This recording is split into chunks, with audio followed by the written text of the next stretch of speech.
Hello everyone, ভিডঙ্গ.com ওয়েবসাইটে তোমাদের সবাইকে স্বাগত জানাই। আমি সৌরভ দে, তোমাদের ম্যাথ টিউটর। এখানে বলা হচ্ছে n একটি স্বাভাবিক সংখ্যা, তাহলে গাণিতিক আরোহ নীতি প্রয়োগ করে আমাদেরকে দেখাতে হবে 15⁻2n-1 প্লাস 1 এটা সর্বদা 16 দ্বারা বিভাজ্য হবে। তাহলে সেটা প্রমাণের জন্য আমরা শুরুতে pn একটি বিবৃতি ধরে নিচ্ছি। pn বিবৃতিটিতে কি বলা হচ্ছে না, 15⁻2n-1 প্লাস 1 সর্বদা 16 দ্বারা বিভাজ্য। ঠিক আছে, এটা আমরা pn বিবৃতিতে ধরে নিচ্ছি এবং অবশ্যই n আমাদের একটি স্মল n হলো একটি স্বাভাবিক সংখ্যা। ক্যাপিটাল n বলতে এখানে স্বাভাবিক সংখ্যার সেটকে বোঝানো হচ্ছে। তো আমরা প্রথমে কি করব, দেখব যে এই বিবৃতিটি n = 1 এর জন্য সত্য কিনা। ঠিক আছে, তাহলে দেখো আমরা যদি এখানে n এর মানটা 1 বসিয়ে দিই এই পোরশনে, তাহলে কি পেয়ে যাবো 15⁻2 × 1 - 1 প্লাস 1। তাহলে আলটিমেটলি এটা কি আসবে না 15⁻2 - 1 প্লাস 1, এটা সমান হলো 15⁻1 প্লাস 1 অর্থাৎ 15 প্লাস 1 16। এবং আমরা জানি 16 অবশ্যই 16 দ্বারা বিভাজ্য হবে। তাহলে আমরা এখানে কি বলতে পারছি, অতএব p(1) বিবৃতিটি সত্য। p(1) বিবৃতিটি সত্য আমরা পেয়ে গেলাম। এবারে আমরা 2 নম্বর পয়েন্টে যাব। সেখানে আমরা ধরে নেব, ধরি p(m) বিবৃতিটি সত্য এবং m হলো যে কোনো একটি স্বাভাবিক সংখ্যা। তাহলে আমি যে কোনো একটি স্বাভাবিক সংখ্যা m এর জন্য ধরে নিচ্ছি আমাদের প্রদত্ত বিবৃতিটি সত্য। তার মানে আমাদের প্রদত্ত বিবৃতিটি যদি সত্য হয় তাহলে আমরা কি বলতে পারবো, 15⁻2m-1 প্লাস 1 এটা 16 দ্বারা বিভাজ্য। এবারে দেখো, যখন কোনো সংখ্যা 16 দ্বারা বিভাজ্য হচ্ছে, আমরা তাকে 16 ইন্টু একটা স্বাভাবিক সংখ্যার গুণফল আকারে প্রকাশ করতে পারি। তার মানে আমরা লিখতে পারি এটা হবে 15⁻2m-1 প্লাস 1, এটাকে আমরা সাম 16k আকারে প্রকাশ করতে পারি, যেখানে k একটি স্বাভাবিক সংখ্যা।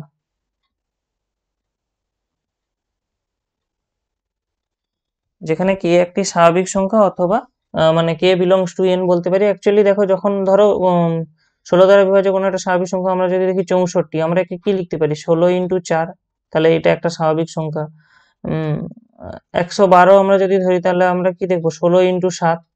ঠিক আছে, তাহলে মানে কি যে 16 যে সমস্ত সংখ্যা 16 দ্বারা বিভাজ্য তাদেরকে আমরা 16 ইন্টু কোনো একটা স্বাভাবিক সংখ্যার গুণফল আকারে প্রকাশ করতে পারি। ঠিক তেমনি যেহেতু আমরা এখানে pm বিবৃতিটি সত্য ধরেছি, অর্থাৎ কি না এই যে অংশটা এটা 16 দ্বারা বিভাজ্য, তাই একে আমরা 16 ইন্টু k আকারে ধরে নিচ্ছি।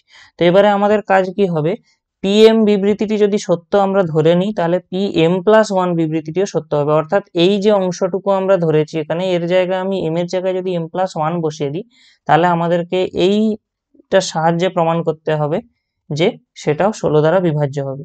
তো আমরা m এর জায়গায় m+1 বসিয়ে দিই, কি হবে তাহলে 2 ইন্টু এখানে m+1 হবে, এখানে তো -1 যেমন ছিল থাকলো +1। অর্থাৎ আমরা অ্যাকচুয়ালি পেয়ে যাবো 15⁻2m + 2 - 1 প্লাস 1। তাহলে আমরা এখানে একে এভাবে লিখবো 15⁻2m - 1 প্লাস 2 প্লাস 1। এবারে এরকম কেন লেখা হলো দেখো, 15⁻2m - 1 ইন্টু 15 স্কোয়ার লিখতে পারি আমরা একে, কারণ এটা সূচকের ধর্ম থেকে আসছে। তো এরপরে আমরা কি পাবো 15⁻2m - 1, এখানে আমরা কোনো চেঞ্জ করব না। এবারে 15 স্কোয়ার আমরা যদি নির্ণয় করি, এটা অ্যাকচুয়ালি হবে 225। তো এরপরে আমাদের কাজ হবে এই 225 কে ভাঙা, আমরা একে ভাঙবো 224 প্লাস 1। তাহলে আলটিমেটলি আমরা এবারে যদি গুণ করে দিই, একবার এইটা 224 কে গুণ হবে, একবার এইটা দিয়ে 1 কে গুণ হবে, অর্থাৎ 15⁻2m - 1 into 224 plus 15⁻2m - 1 into 1 এর সঙ্গে গুণ, মানে এই সংখ্যাটাই আসবে, আর এখানে থাকলো আমাদের +1। ঠিক আছে, এবারে এই যে পার্টটা আমাদের রয়েছে, এটা দেখো আমরা 2 নম্বর স্টেটমেন্টে লিখেছি যে এটা 16 দ্বারা বিভাজ্য হওয়ার জন্য এই পার্টটা হবে আমাদের 16k, এটা লিখেছি। আবার আমরা 224 কে যদি 16 দিয়ে ভাগ করি, তাহলে মানে 224 কে আমরা আবার লিখতে পারি 16 ইন্টু 14। তাহলে আমরা এখানে লিখতে পারি কি 16 ইন্টু 14 ইন্টু 15⁻2m - 1 প্লাস এর জায়গাটায় আমরা লিখতে পারি 16k। তো আলটিমেটলি আমরা 16 যদি কমন নিয়ে নিই কি পেয়ে যাবো না 14 into 15 to the power 2m-1 plus K. তো আমরা এটাকে ধরে নিচ্ছি 16k1। তো k1টা কি না k1 হলো 14 into 15 to the power 2m-1 plus K, এবং এটা একটা স্বাভাবিক সংখ্যা হবে। তার কারণ দেখো m একটি স্বাভাবিক সংখ্যা, আবার কেও স্বাভাবিক সংখ্যা, তো আলটিমেটলি k1 যেটা এটাও একটা স্বাভাবিক সংখ্যা আসবে।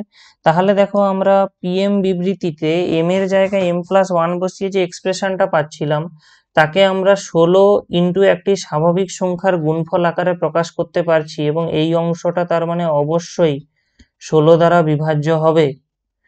তার মানে আমরা এখান থেকে কি বলতে পারি, অতএব pm+1 বিবৃতিটি সত্য যখন pm বিবৃতিটি সত্য। তাহলে আমরা যে কোনো একটি স্বাভাবিক সংখ্যার জন্য দেখিয়ে দিতে পারলাম m এর জন্য যে pm বিবৃতিটা সত্য ধরলে pm+1 বিবৃতিটিও সত্য। এবারে দেখো আমরা অলরেডি প্রমাণ করে রেখেছি শুরুতে যে p of 1 সত্য। তাহলে p of 1 সত্য হলে এই লাইন থেকে আমরা কি বলতে পারবো, p of 2 ও সত্য। আবার সেইভাবে p of 2 সত্য হলে আমরা বলতে পারবো p of 3 সত্য। তার মানে এভাবে আমরা যেই স্বাভাবিক সংখ্যা নিই না কেন আমাদের pn বিবৃতিটা সব সময়ের জন্য সত্য হবে। তাহলে এখান থেকেই আমরা বলতে পারি অতএব pn বিবৃতিটি সব n belongs to n এর জন্য সত্য। তো এটাই আমাদের গাণিতিক নীতি আরোহ নীতির সাহায্যে এটা প্রমাণিত হলো। ফিডঙ্ক.com ওয়েবসাইটে ম্যাথটি দেখার জন্য অসংখ্য ধন্যবাদ জানাই। এরকমই নানা প্রশ্ন তাদের সমাধানের জন্য আমাদের ওয়েবসাইটটি ভিজিট করো।